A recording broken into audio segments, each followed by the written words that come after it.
Welcome everybody back to Neutrality Studies. This is Pascal Lota coming to you from Japan, and I'm joined today by Arthur Kachikian. He's a doctor of political science and a good colleague who's been on the show before. Arthur, welcome back. Thanks for having me back. It's a pleasure. Thank you for coming. And maybe let's start with your home region, Armenia, and the South Caucasus. It is today, March 9th.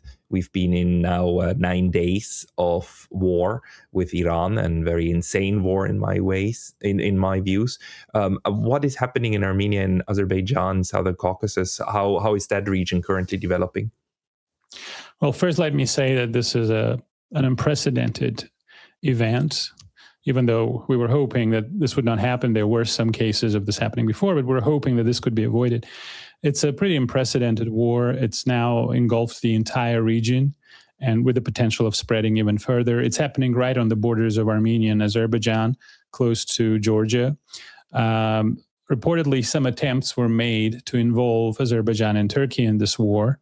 You've seen a drone falling in Nakhichevan in Azerbaijan, and a missile that was reportedly fired at Turkey. And then Iran said, this is not we didn't do this. They denied responsibility for it. So it looks like an attempt to kind of drag Turkey and Azerbaijan in. The first refugees are arriving in Armenia, not as many as I thought they would. Today, there was a report that the first nuclear facility was hit, and so far there's no radiation leak, but that's also something to consider. I mean, where should I start? This is a catastrophe at a regional level. This is a catastrophe at the global level. With your permission, we can start with the region, and then if you want, I'll just share some broader thoughts with you. Yes. But you just prompt me. So first, there were some scenarios, right? Number one is that the U.S. is just trying to intimidate Iran to give in to its claims. That didn't happen.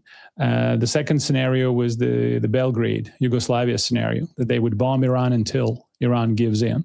That didn't happen either. Then they tried the Syrian scenario, or you could also say Libyan in a different sense, but probably Syrian, where after the bombardment, the original bombardment, they tried to use ethnic minorities to provoke an ethnic war in Iran. They tried to provoke a civil war. That didn't work. The hope was probably that after this initial bombing, the opposition would take to the streets. That didn't happen. Then reportedly, according to some reports, some American media outlets were reporting that they tried to use the Kurds, and the Kurds refused, wisely, because they were used already twice in Syria, and twice they were abandoned, so they learned their lesson. And then there was an attempt to drag. Can I just ask? Are you pretty sure, or is the U.S. still working on the Kurds in order to get them in? Is the latest news that you have is that the Kurds are actually not hot on doing this? I can only rely on open sources, what I see in Telegram channels, and the best I can do is just compare what different people are saying. I know that very authoritative outlets in the US, like CNN, I think, and some major outlets were saying that the US is working with the Kurds. So that part, we can probably say is probably true. There were some reports that Kurds already crossed the border. Then they were denied by the Kurds.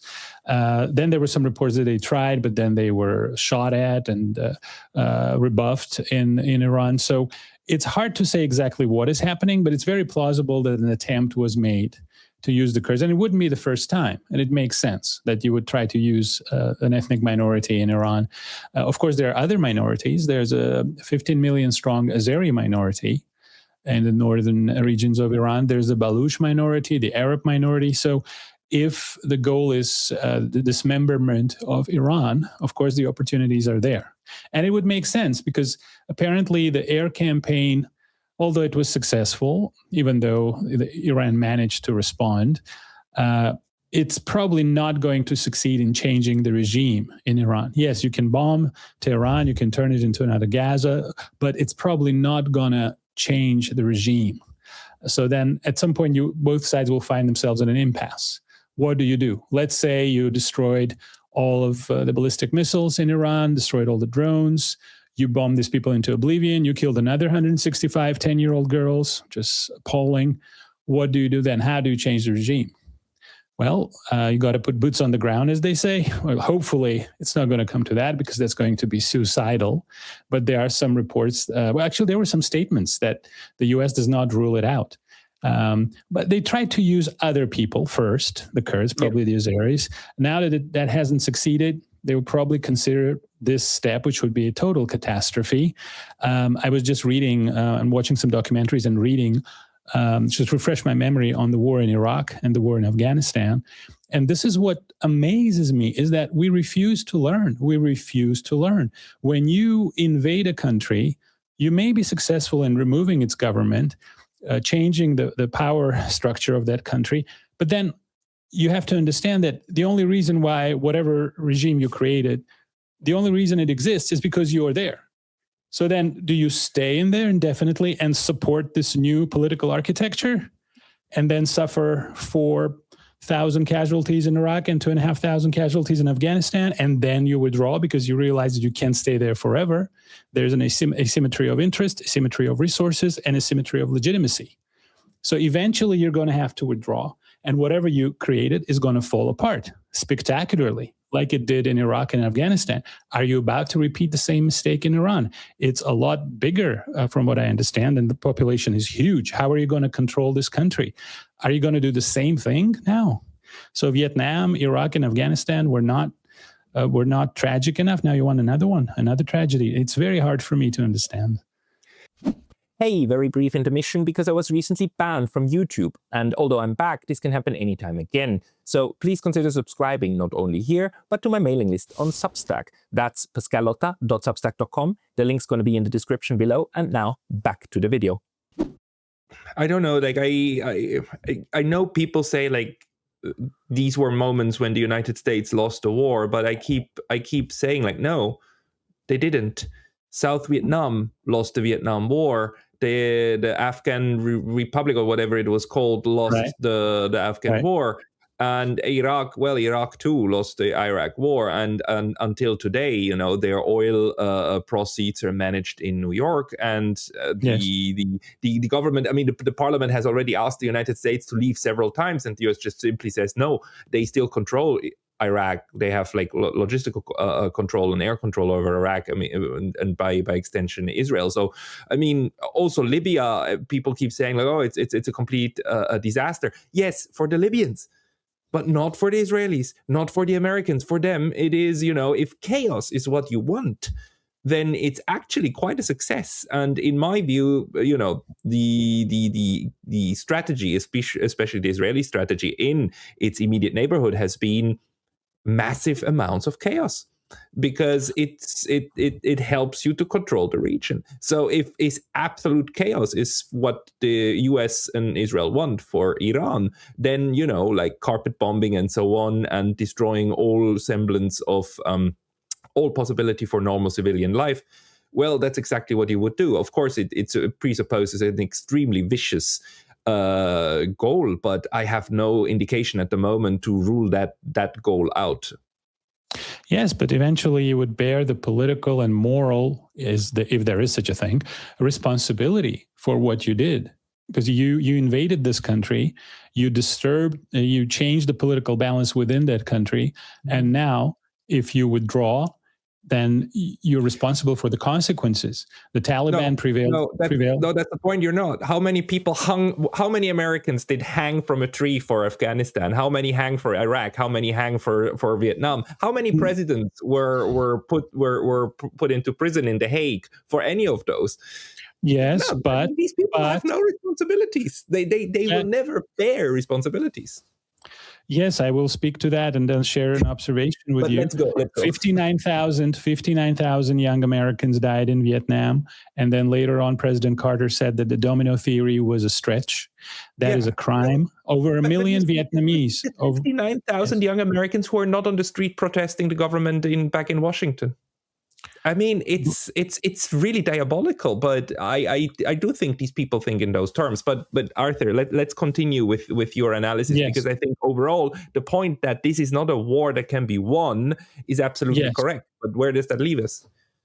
Yes, but just to finish off, 2,500 Americans died in Afghanistan and 4,500 Americans died in Iraq, not to mention hundreds of thousands of people who were killed in both countries and 1.5 million Vietnamese at a minimum killed in Vietnam. And no one was responsible for this. I agree with you. It's a crime.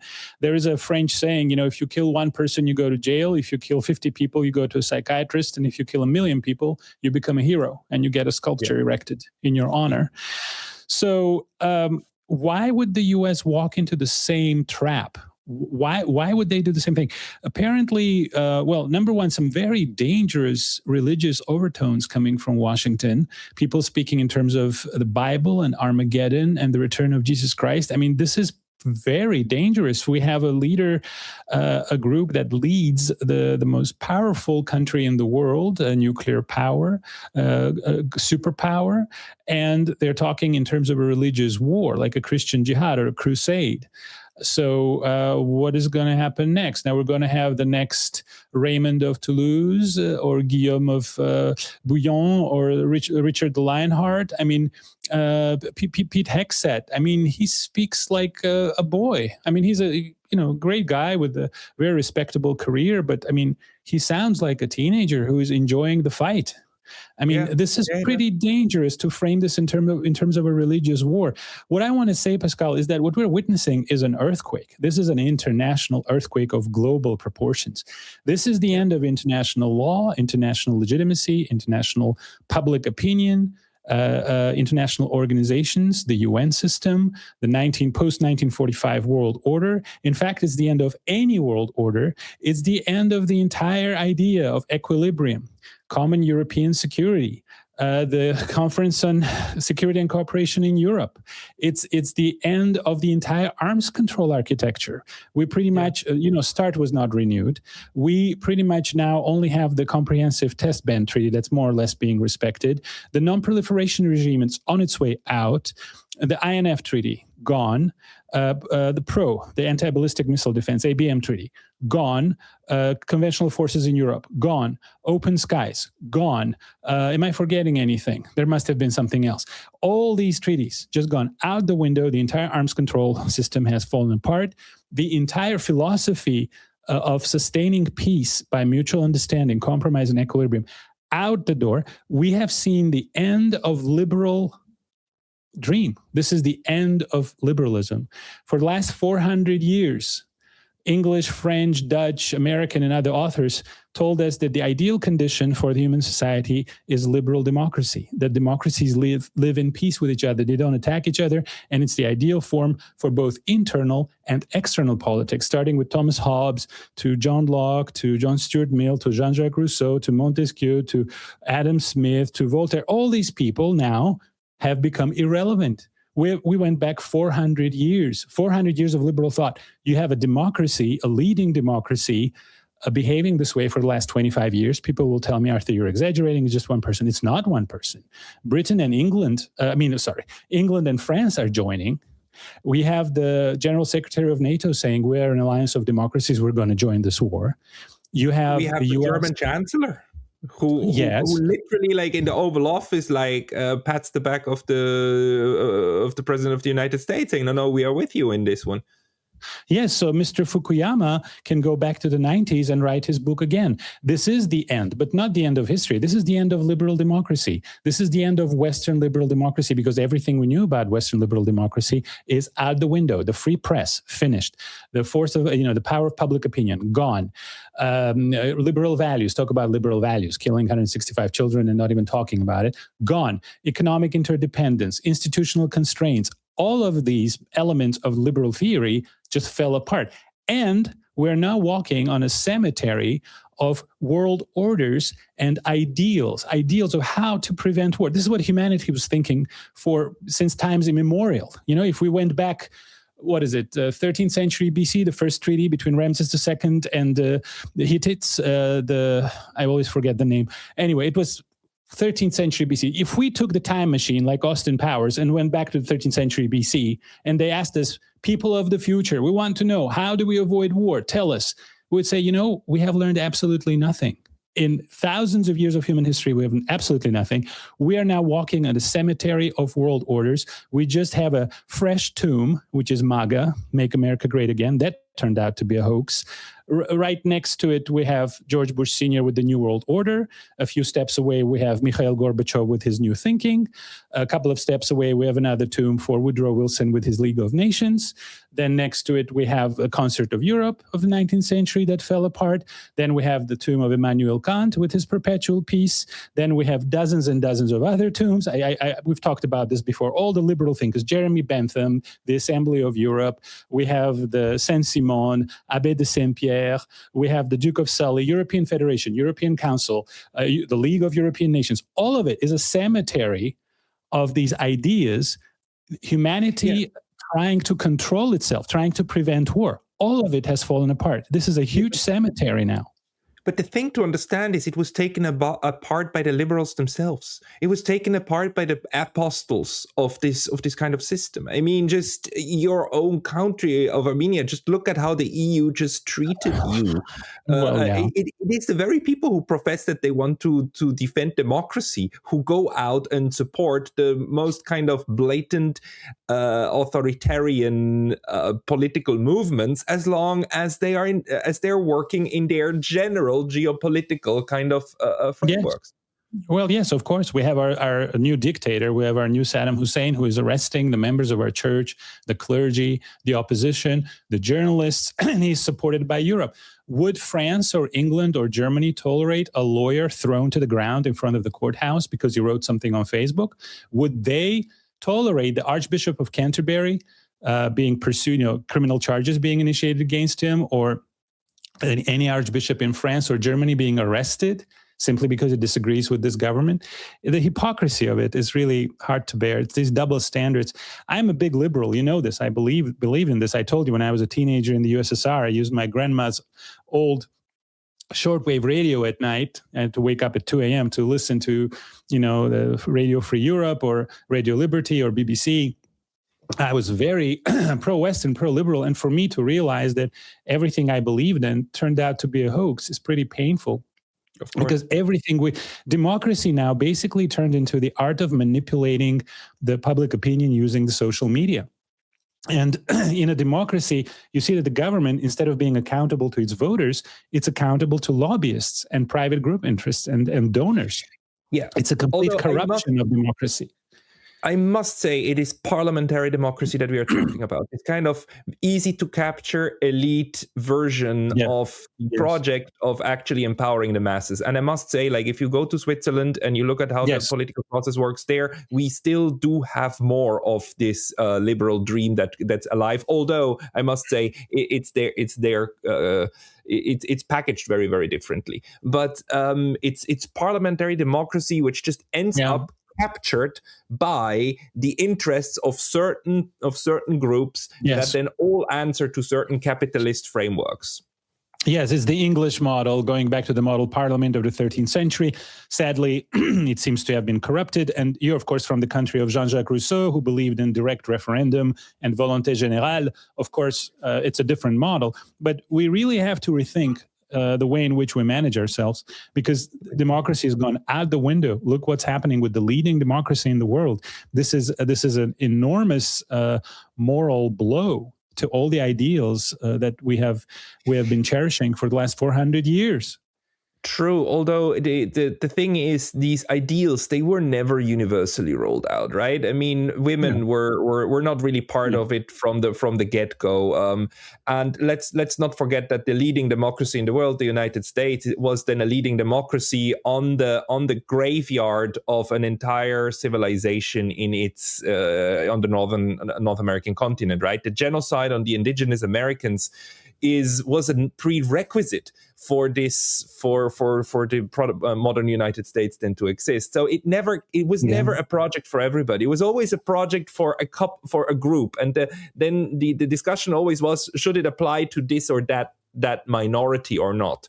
And we're again at that point, right? But then it became a project for everyone because democracies decided that they have to spread democracy, because the democratic peace theory says democracies don't fight each other. Look at what's happening now. Therefore, if you want to live in a peaceful world, you have to start a war to prevent a war. You have to start fighting to impose your democratic system on other countries, and then you will live in peace. And it's also a big tragedy for American foreign policy, because the US, this Virgin Republic that was established 300 years ago, believed that it has its own path. The founders of the United States believed, as you know, that the US should not get involved in the wicked old ways of Europe, the old wars of Europe. We should stay clear of that. No entangling alliances. We have our new mission. Our mission is democracy and, pursuit of happiness, life, liberty, and pursuit of happiness. And now the US is behaving like every other empire before it. It's really very frustrating to have the leader of the United States. I mean, it's a country that had John Kennedy, Franklin Delano Roosevelt. I mean, dare I say Ronald Reagan. Your audience is going to attack me, of course. But the country that gave us these leaders and others, now we have a person who behaves like he's the Roman emperor. He is punishing countries for disagreeing with him. The prime minister of Spain, kudos to him. He had the cojones to say, we're not going to participate in this, and we don't approve of this. We learned our lesson. And then the emperor of the world tells him that he's going to be punished for it. When did this happen? I mean, imagine if Russia behaved this way or China behaved this way. Christian Amanpour and Anderson Cooper and Piers Morgan from BBC, they would be foaming at their mouth. They would talk about it so much that foam would come out of their mouth, like a dishwasher if you used a regular detergent. I did it once. Don't do it because the foam comes all out. They would be foaming at their mouth if any other country spoke like this. Now we have the leader of the United States speak like he's the Holy Roman Emperor, speaking on behalf of the world and invoking the Bible, invoking Armageddon. Do you understand where we have arrived? Did he already invoke it himself as well? Well, his group has. I'm not sure that he has, but the people who surround him certainly have. I know his group has, and I made a show about that just last week, and actually the last talk with Stas Kripivnik also about that. I mean, it is scary by how many evangelicals are like in leadership positions right around him, and in the military, like through and through the ranks, they're still there. And these people look at this as a holy war. And that then would explain why this war looks utterly insane, because it is designed to be insane. But that's kind of, it makes the whole thing only even more scary, because we couldn't even approach it with rationalist analysis about, Clausewitz's war is the continuation of politics by all the means. Yeah. No, this is completely irrational, especially given the experience of Afghanistan and Iraq and even Vietnam. It's, thousands and thousands of American boys, young American men and women have to die because of this incredibly unclever decisions. As I was studying, the history of Iraq and Afghanistan, I was watching some documentaries. What amazes me is that people who make the decisions in their capitals, thousands of miles away, have no idea. They don't have the slightest idea as to what is actually happening on the ground. This detachment of the decision makers from the people who are actually in the situation, people of the situation, as they say in French, they know it, but they're unable to communicate the information to the decision-making center. And the decision-making center operates on the basis of false assumptions, personal biases, personal opinions. I mean, look at this whole idea of counterinsurgency, winning the hearts and minds in Afghanistan and Iraq, a total disaster. But the decision makers didn't know, or perhaps they knew, but they preferred not to believe it, or going into a certain country and destroying its entire political system. I mean, this is not difficult. If I walk into somebody's house, I destroy the walls, and I have to hold up the roof, otherwise it's going to come down. And then people are going to ask me, Arthur, how long are you planning to stay here? Are you going to hold it for an hour, for a day, for 20 years? I mean, are you sure you're going to stay here and sustain the system? Because when you withdraw, it's really very, very simple. The system that you create by a military intervention only exists because you are part of it. You became part of it. So the configuration of power has changed because of your intervention. Therefore, the moment you withdraw, it's going to fall apart because it only exists because of you. Then you're going to have the Afghan army fall apart because of corruption and all these ghost soldiers. And then you're going to have a civil war in Iraq between the Shia and the Sunni. Is it difficult? Is it complicated to imagine this? It's not complicated. I'm beginning to sound like Julia Roberts from Erin Brockovich. It's not complicated. You go in there and you destroy a society, and then you are not planning to stay there because there is a symmetry of interest, a symmetry of resources, and a symmetry of legitimacy. And Afghan and Iraqi people are not going to think of you the same way as they think of the Taliban and the Shia and the Sunni. You have to understand it. How difficult is it to understand it? Of course. But I mean, honestly, I think they do understand it. The Lindsey Grahams and so on, they know that, but they don't care because it's fine. It's fine. Again, they make a lot of money. They are safe between two big fat oceans. They are as safe, as cozy, and as happy, and it works, and it makes money for them and everybody else. I mean, for them, life is getting better and better and better. Millions of people die, but they couldn't care less because they have a narrative to explain it themselves, and they literally say that these people are better dead than alive because that's freedom, and so on. So it works, and it works because it works. It's like evolution doesn't work because it wants to get us somewhere, because it wants to create humans. Humans exist because that's just how stuff worked in the end, and it works for them. So the system of warfare that the United States built, and Europe is an essential part of it and integrated in it, it works. So the only question is it going to work us to the point of the black swan event where these nuclear missiles are going to fly and where it will stop working? But at that point, it will be too far. Well, yes. And as to your last point, what we see is the end of the non-proliferation regime, because now many countries are going to scratch their heads and they're going to say, well, it looks like the only way to be safe. By the way, there were negotiations going on when the attack happened. So you can't even trust negotiations. Ali Khamenei was in his office with his grandchild, who I understand was like a year-old child, with his family, and they destroyed him while the negotiations were going on the second time. So how are you going to trust this? So now many countries are going to say, the only way to be safe is really to have nuclear weapons, to go North Korea, to follow the North Korean model. North Korea has been vindicated on all accounts. I mean, it turns out, who would have thought that we would all draw our heads in front of the superior knowledge of the superior leader of North Korea? Because you were absolutely right. Obviously, the only thing that keeps the Americans from invading you, if you're not on one page with them, is nuclear weapons. But that also has its downsides, drawbacks. It has its very serious drawbacks, because then the other countries will start acquiring nuclear weapons. If Iran goes nuclear, Saudi Arabia, Turkey, Egypt are probably going to follow suit. The nuclear weapons are going to start spreading in the region. You see Macron now is saying that he's going to increase his nuclear potential, not even say how many warheads he has. So now we have the NPT out the window. I just went through a whole list of treaties that went right out the window. This is another one. So then what is the danger with that?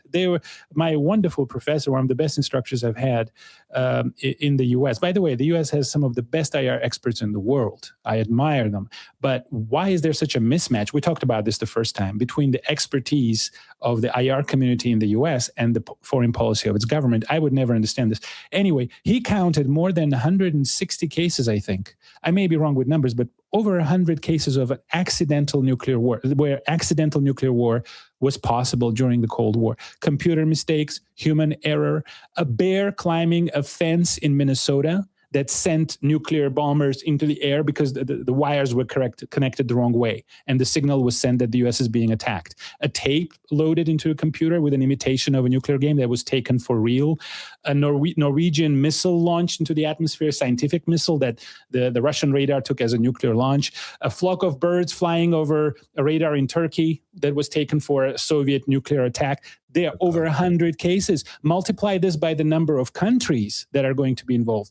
Consider the fact that they may not have the perfect or near perfect organizational safeguards that the USSR and the US had during the Cold War. Then consider the fact that their flying time now is going to be much shorter because the territories are closer. During the Cold War, it was, from what I understand, between 15 and 20, 25 minutes of flight time. Now you're lucky if you get 3 minutes because these countries are going to be very close.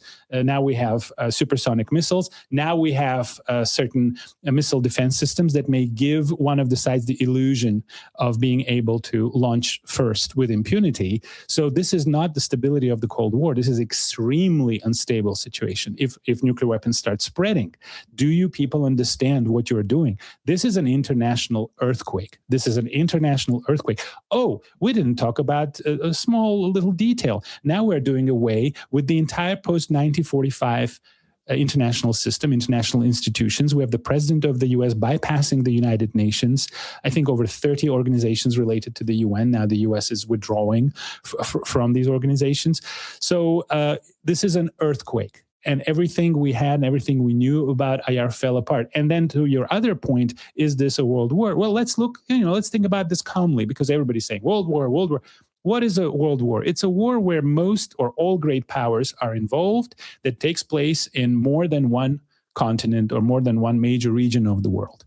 So really, if you look at what's happening now in Ukraine, this is World War I figures. This is such a tragedy. Over 1 million young Ukrainian and Russian and other nationalities, boys of other nationalities are now dead. It's a crime. It's a crime. It's a problem that could have been solved peacefully within the common security network in Europe, providing security guarantees to Ukraine, guaranteeing the territory of Ukraine, and reaching some understanding with Russia that would not threaten Russia's security. What is your job?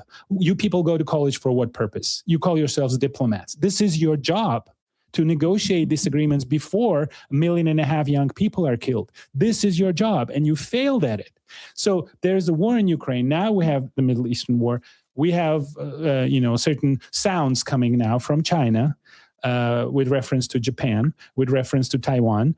All we need is for China to get involved. Once China gets involved, you have almost all great powers involved in a war that takes place in more than one region. The only thing that prevents an all-out war is nuclear deterrence, which is why we may have the proxy form of world war, meaning the war will take place at the periphery between great powers.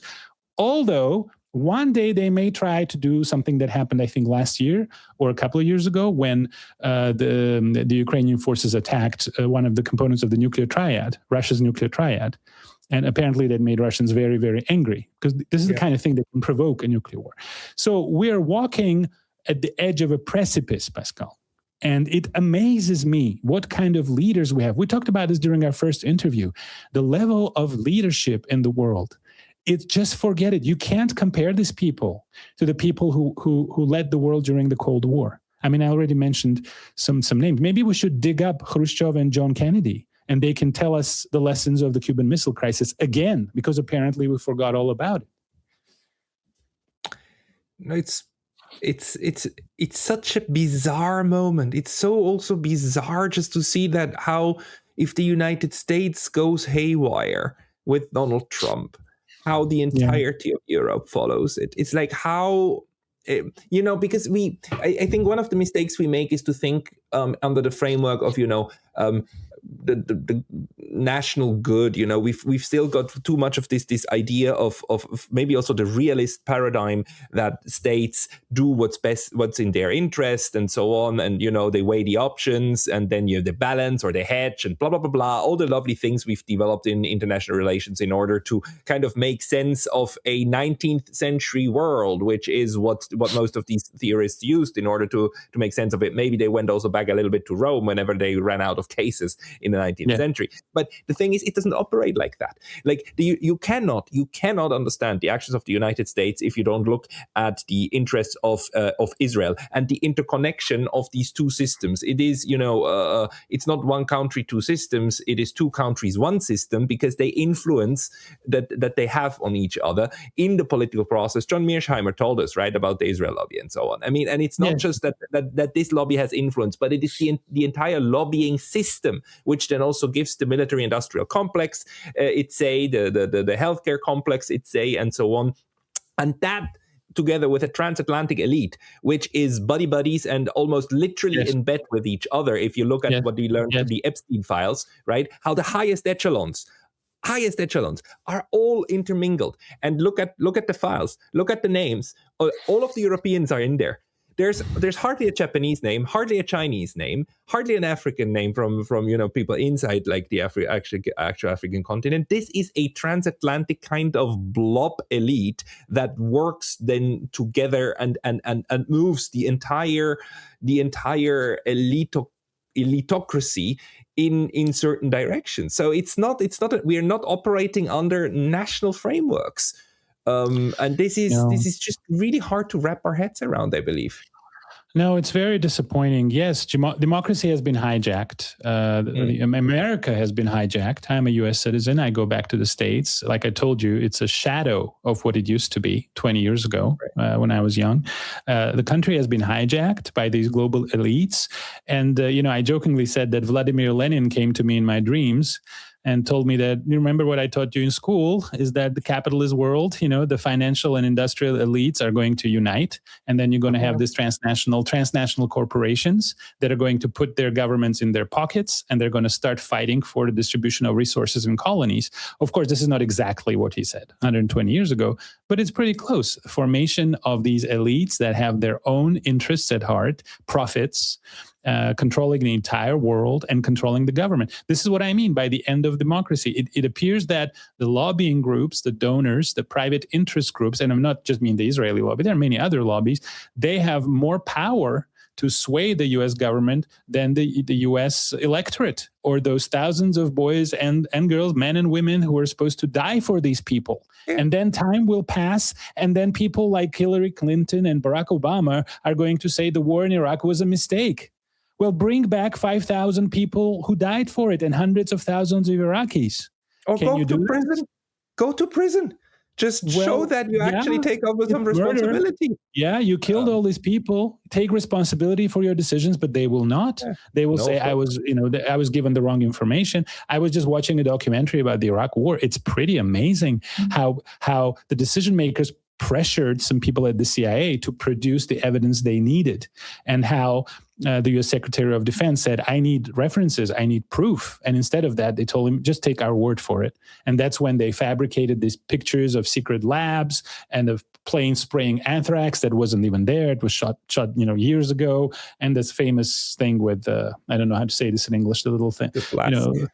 Yes, the flask with anthrax that he was shaking. It's pretty shameful. Well, the consequences are so enormous, and the people who make these decisions, I think it's okay for them to make mistakes like this. If I make a mistake and God forbid one of my students is hurt, I will be sued. It will be a very, very long lawsuit, and it will end very badly for me. But when you kill hundreds of thousands of people, you can just walk away. It's pretty sad. Yeah, I mean, this is the machinery of government, right? It's what allows you then to do all of this in the first place, because you will not have any of the negative consequences, which then just. But that's the other thing. We were thinking in the national framework for too long, because we are now finding that there's all of these things that also, by the way, vindicates the constructivists who are saying, like, look, no, it's also the ideas that matter, right? It's really not just democracy. It's not just the brute power, but the fact that you have like Marxist, the capitalist ideology that asserts power, and the system that asserts power of it, and the other one, the evangelicals, the religious fanatics who actually want to bring about Armageddon, and that they have like a considerable sway, and that they actually guide also the foreign policy actions of the United States, and that then the structure that is created around this kind of model ideal of we the liberal West, that then drags everybody else with them, and the German chancellor sitting next to the U.S. president saying, like, no, we are with you in a war of aggression, and the Brits go with it, and the French go with it, and everybody now in our media, our mass media, that ugly beast, basically trying to whitewash this blatant war of aggression, right? I mean, there's nothing else. The Russian war against Ukraine pales in the shadow of what the Iran war now is. But they still manage to somehow put lipstick on this pig. It's quite fascinating, isn't it? Well, yes. And the problem is that when you break the rules, you know that someone else is going to break the rules, which is what Bernie Sanders said when there was a discussion on Iraq 20-some years ago. He said, if we do this, then other countries are going to follow suit. When you bomb Yugoslavia and you bypass the United Nations, even though, yes, there were reasons to interfere, there was ethnic cleansing, there were barbaric killings, Srebrenica and Gorazde, it was horrible. And the international community had to get involved. But when you do it this way, by bypassing the UN, you set a precedent. that the UN is no longer relevant, that you can use the force unilaterally. You can use force unilaterally. Then you do it in Libya, then you do it in Iraq, then you do it in Afghanistan, then you start Arab Spring. Then other countries are going to say, oh, okay, well, we're going to do the same thing. Because, the road to World War I was paved, as you know, by, the Moroccan crisis, the intervention of Italy in Libya, by the Balkan Wars, because the world community kind of looked around and said, oh, it's okay to attack each other, apparently, because it's happening right now. So that paved the way to World War I. And by the same token, the Japanese intervention in Manchuria, the Soviet-Finnish War, the Italian war of aggression against Abyssinia, Ethiopia, and the German seizure of Sudetenland, that paved the way to World War II. Because again, it showed that the League of Nations was irrelevant. There is no rule of law. But now I don't think you ever had a leader of a democratic nation openly say that there is no international law anymore. I don't think we ever had that. I'm trying to remember. Did we ever have a US president or his entourage, people who openly said, who cares about the international law? It doesn't exist. It's the law of the jungle. It's the might makes right. In fact, this is precisely a quote from Prime Minister Baldwin, the British Prime Minister, when he in his speech, he said, we cannot agree to a world system where might makes right. And now you have the leader of the United States announcing this as a principle of his foreign policy. Very dangerous. No, you're right. We never were in a moment when a U.S. president or any kind of leader of a democratic country actually would put it into those words. They would do it, but they would always try to put the international law lipstick on the pig, right? Even in the Iraq war, like the whole reason why he put that flask there in the Security Council is because they were building the international law case for preemptive or preventive war. And the entire 2003 saga actually kickstarted in our field a year-long discussion about just war theory, right? It was the revival of just war theory. I mean, none of that is happening right now because they're not trying to do that. They're arguing that it's not applicable, and even the Germans right now, if you watch German TV, it's horrible. The Armin Laschet, one of the main guys of the CDU, actually saying like, Iran cannot hide behind international law. They've been breaking international law all the time, so therefore now they cannot hide behind it. It doesn't apply to them because they've broken it before. It's like as if though. I mean, these people are it's quite amazing what they do, as if though the law didn't apply to a murderer or a thief just because they broke the law. That's exactly the analogy I use. Even if that was true, I'm not saying that's true what Iran did, but even if the allegation was true, the analogy would still not hold, because obviously either the law applies universally or it doesn't, and they're now making the case that it doesn't. No, that's exactly the analogy I'm using, that you cannot say, I'm breaking the law because somebody else broke the law, because that leads to a major escalation and that leads to a world war. Then other countries are going to do the same thing. We're talking about the just war theory. It's, I love history. It's really amazing that this tradition, goes back to the Middle Ages. We had this tradition starting from the Middle Ages, the proportionality of the use of force, not killing non-combatants, having clear war objectives, exhausting all peaceful means before resorting to violence. And then another thing I looked up before talking to you today, this whole thing about the imminent threat. It is so not true. If you look at the international precedent that was used for this notion of imminent threat was the incident with the Caroline, the Caroline precedent, when the Brits, I think, seized an American ship because they thought it was about to attack them, and the U.S. Secretary of State, Webster, he said, it needs to be, in order for it to be recognized as an imminent threat, you have to demonstrate that you had no time to consider any other option. The threat was really imminent, and you had no other ways of preventing this.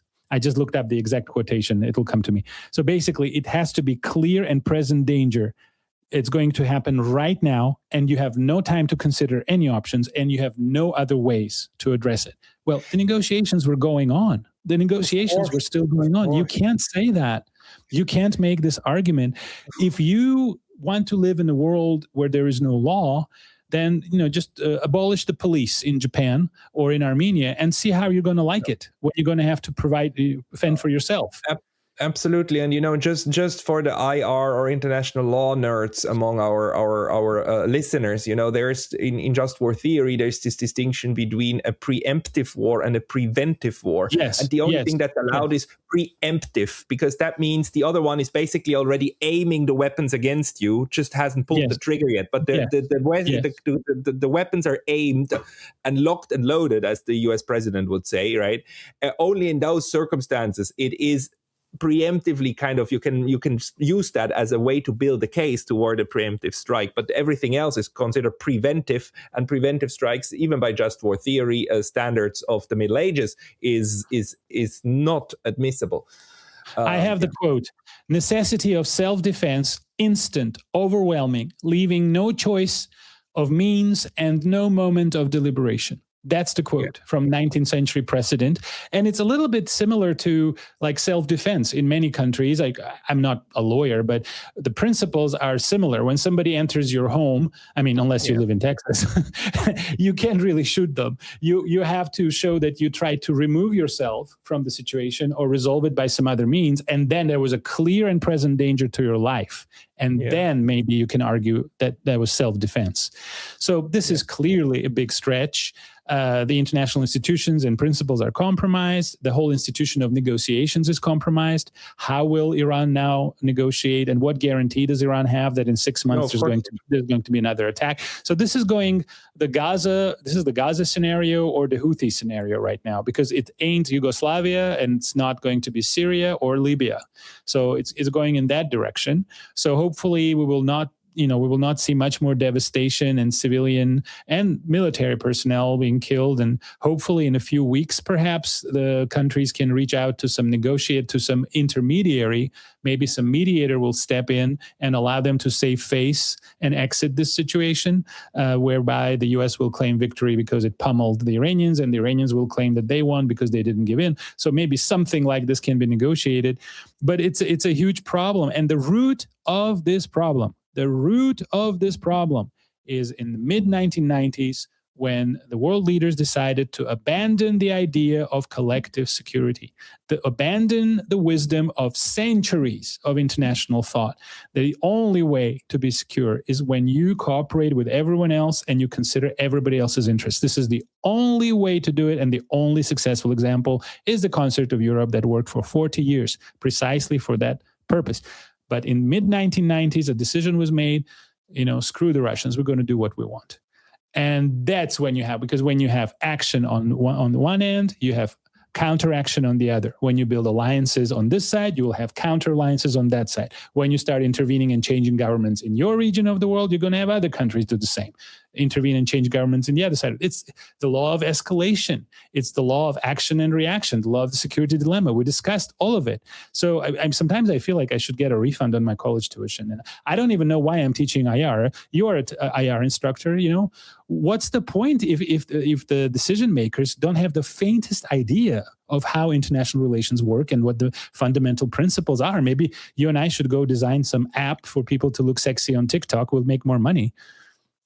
No, the thing is, cancer kills patients whether or not the doctor understands it, right? I mean, and getting frustrated at cancer winning is not a reason for us trying to stop understanding how it works.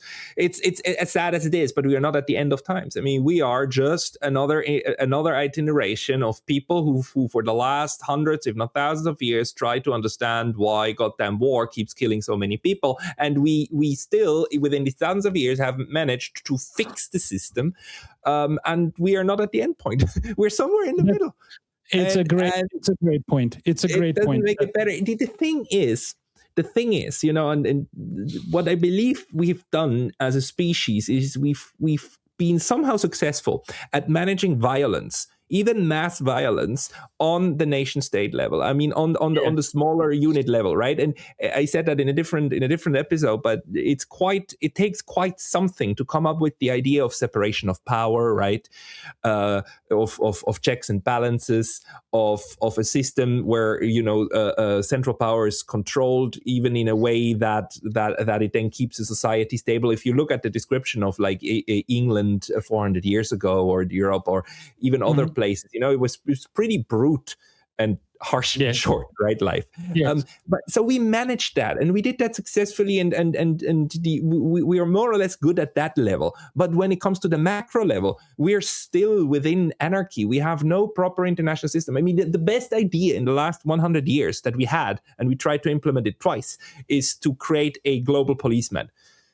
Yes, but the global policeman doesn't work when the great powers disagree. Compare that to the idea of separation of powers and judiciary and whatnot and so on. I mean, an intricate system of population management, and then we just came up like let's make a club and then push it down. It's just not good enough yet. You're raising some amazing points. With your permission, I'll just take a couple of minutes. First of all, the world policeman, it's a great idea, except it doesn't work when the great powers disagree, like the UN, or when they don't have the will to fight, like the League of Nations. You raised the idea of the internal domestic politics. If you look at England, the whole, I'm not an expert in English history, even though I love English history. I think it's an amazing country, and I love its culture and language and literature, etc. But what was the whole evolution of the British political system? No tyranny. There will be no tyranny. We're going to create a balance to the king's power, from Magna Carta to the provisions of Oxford to the Glorious Revolution, etc. The idea was equilibrium. There has to be an equilibrium. No tyranny, no domination of one power.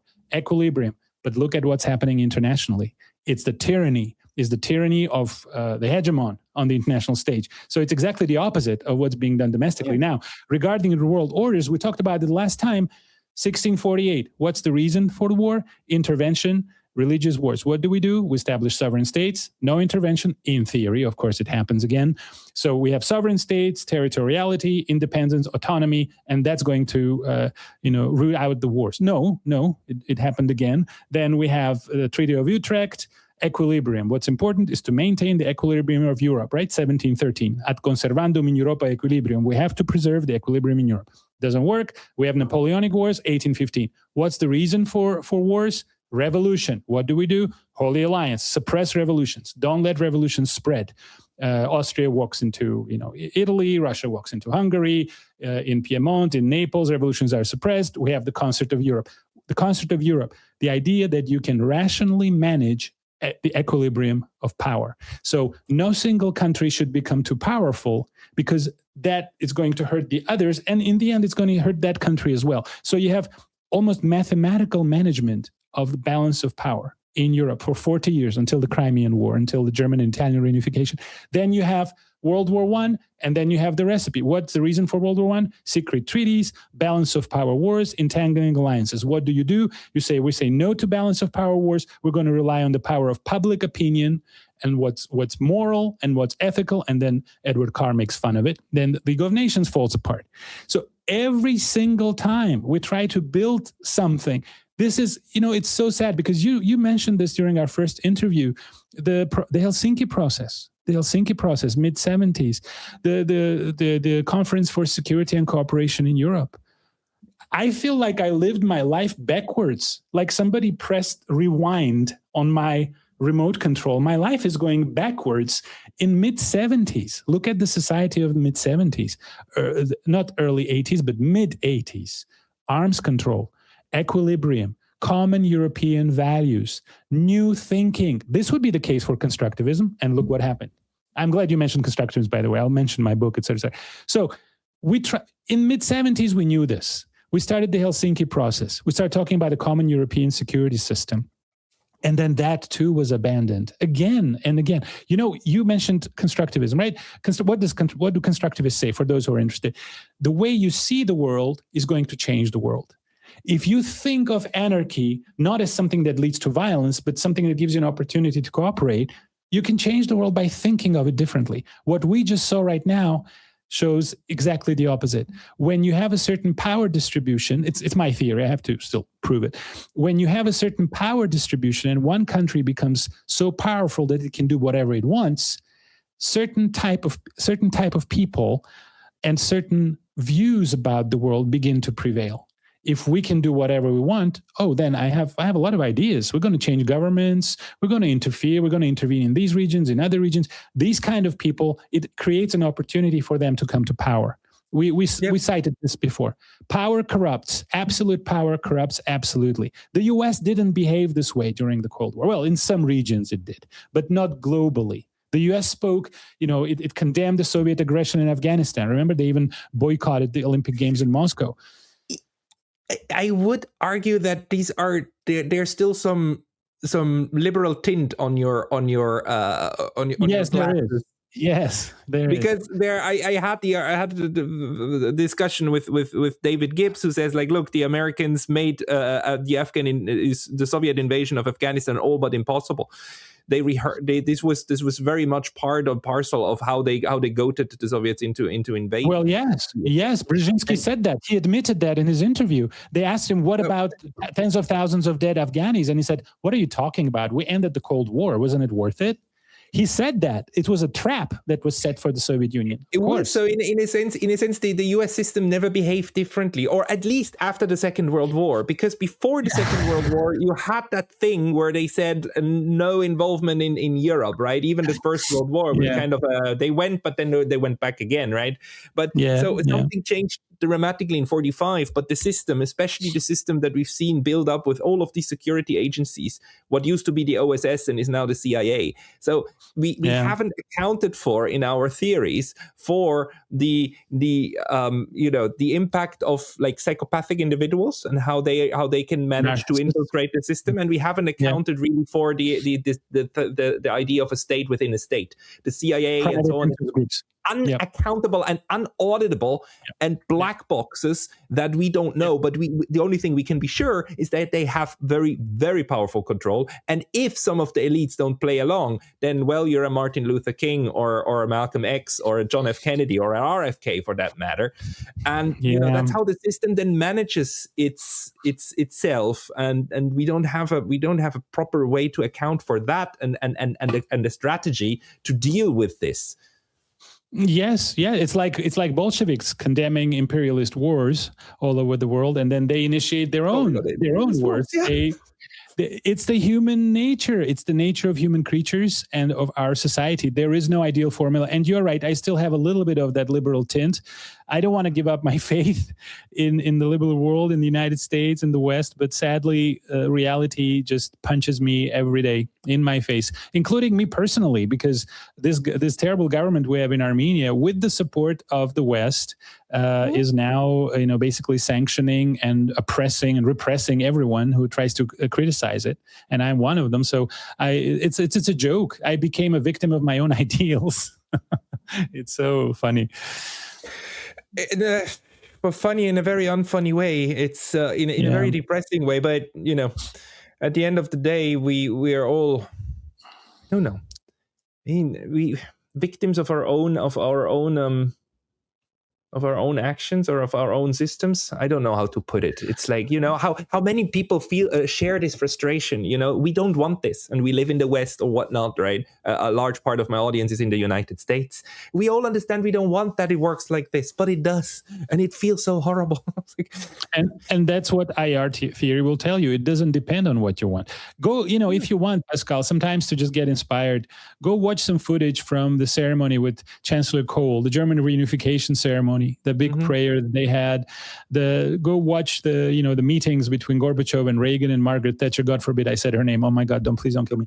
So look, oh my God, your audience, you're a bunch of commies. Anyway, so go watch that footage. Watch that footage. You're like, oh my God, like fraternity. Alle Menschen würden Brüder, right? This kind of ideas. Yeah. We're going to be brothers. Look at this. Our leaders are talking to each other. They're bringing down the Berlin Wall. They're cutting up all these missiles, destroying chemical weapons, destroying nuclear weapons. They're talking about a common European house. What happened? This is the late 80s. Go look at that footage. I want to go back and live in the time of my youth, because we were so much more rational. Our leaders were rational. Maybe we just lost the wisdom of World War II. Maybe the generation of World War II is gone, and now we're back to this madness. Or Arthur, or we were just young. We were just gullible, because if I remember correctly, Beethoven. Beethoven was a big fan of Napoleon because he thought, yes, because he thought he would finally bring like the rationality to Europe and equality and fraternity and so on. And then he crowned himself emperor. 1804. 1804. Emperor, and Beethoven was destroyed, and he was like, oh, how can he? It happens time and time again. And you remember what he did. And we won't be the last. He renamed his symphony. His third symphony was supposed to be dedicated to Napoleon. When he heard in 1804 that he was going to crown himself, he crossed it out and said, no, it's just going to be a heroic symphony. Napoleon, the child of the French Revolution, liberté, fraternité, égalité. He turns into a new emperor, 6 million people. Europe is drowned in blood. Look at the human creatures. Look at our condition. Look at our society. We know nothing about the world. I begin to sound like Ricky Gervais. We know nothing about the world. No, but that's the fix that we need to apply is the fix to this eternal kind of this turning around of everything, right? Going from destruction to build up, back to destruction, back to build up. We are kind of in a very horrible kind of Buddhist eternal circle of violence caught in that, and I don't know how to get out of it. Any Buddhists out there, if you have ideas, the Western ideas clearly fail. Christianity doesn't work in order to approach international violence.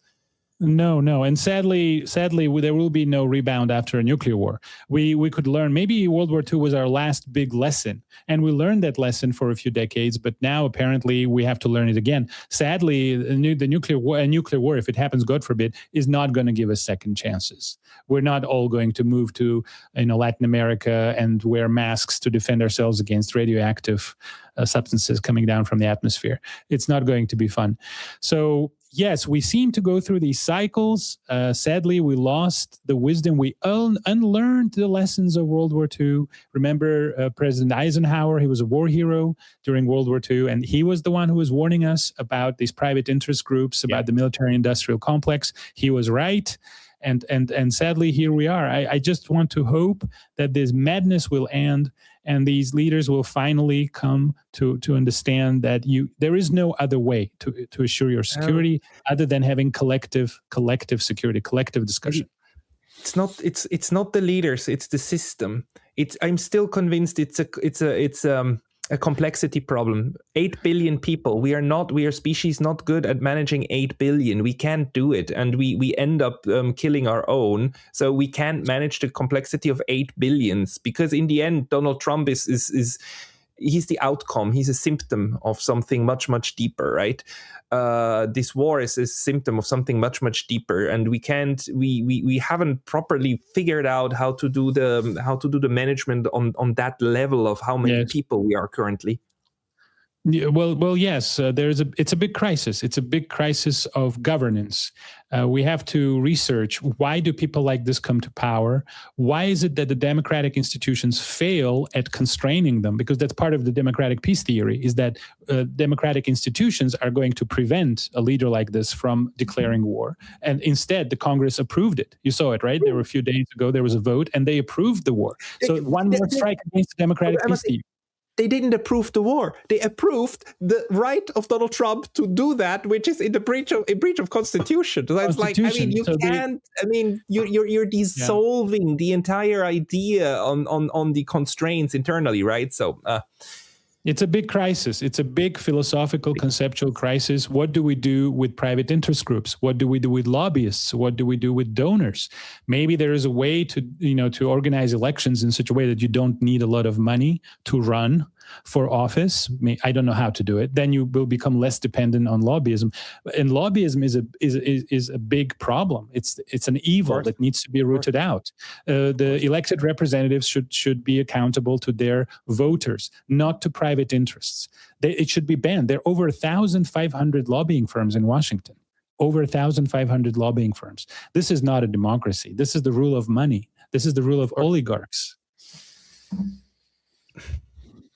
good, my friends. It's again another one of these depressing moments when we have to admit that we just don't know how to continue and how to go forward, and that all of us who go and study for many, many years, that we all still end up in the same boat, being baffled at the violence that our systems are still able to unleash on others. Arthur, people who would like to follow you and read more of your analysis and your thinking, where should they go? If with your permission, I'll send you my Telegram channel. I told you I finished the first volume of my book. I'm now working on the second. I would be happy to share it with anybody who would like. It will be my gift. And I'm now sharing it with my students here in Armenia and in some other countries of the former Soviet Union. I find consolation in history. I love reading international history, because when you see people struggling with the same problems, with the same madness for centuries, and you see them make the same mistakes, seeing the same results, it gives you some sense of detachment. I mean, as human species, we're only as Homo sapiens was 300,000 years old, and the first, absolutely, Lucy and Ororine tugenensis, 6 million years. So it's relatively recent. What do you want? We need to evolve. Our society needs to evolve. History helps me approach this, in a calmer manner. And I really hope that this crisis will get resolved. I will send you the coordinates of my Telegram channel, and then your readers, I would be happy to answer their questions. Send them to me right after this. I'll put them into the description box below. Right. Arthur Kachikian, thank you very much for your time today. Thanks, Pascal, and cheer up. You too. Okay. Bye-bye.